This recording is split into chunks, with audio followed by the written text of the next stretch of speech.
షాద్‌నగర్ మీ investment destination అయితే, నేను ఈరోజు షాద్‌నగర్ కంటే ముందే చటాన్‌పల్లి బ్రిడ్జికి అదిగో అక్కడ కనిపించేదే హైవే. హైవే నుండి 400 మీటర్స్ డిస్టెన్స్‌లో ఉంటుంది ఈ ప్రాజెక్టు. ఈ ప్రాజెక్టు ముందు 100 ఫీట్ రోడ్ ఉంది. ఈ ప్రాజెక్ట్ చుట్టుప్రక్కల కూడా 100 ఫీట్ రోడ్స్ ఉన్నాయి. ఇది కొత్తగా లాంచ్ అయిన HMDA approved and TG RERA certified venture.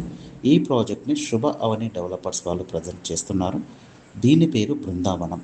ఈ వెంచర్ 5.5 ఎకర్స్లో డెవలప్ చేస్తున్నారు. టోటల్గా దీంట్లో 70 ప్లాట్స్ అవైలబుల్ ఉన్నాయి. మినిమం 167 స్క్వేర్ యార్డ్స్ నుంచి 200 square yards, 300 square yards plots కూడా అవైలబుల్ ఉన్నాయి. ఇది లివబిలిటీకి అనువుగా ఉంది. In the same way long term ఇన్వెస్ట్మెంట్కి కూడా చాలా బాగుంటుంది. ఇందులో 70% వరకు బ్యాంక్ లోన్ ఫెసిలిటీ ఉంది. మీరు ఈ యొక్క ప్రాజెక్ట్ని ఏమైనా సరే పర్సనల్గా విజిట్ చేయాలి అనుకుంటే స్క్రీన్లో కనిపిస్తున్న నెంబర్కి కాంటాక్ట్ అవ్వండి. మీకు ఫ్రీ సైట్ విజిట్ కూడా ప్రొవైడ్ చేస్తారు.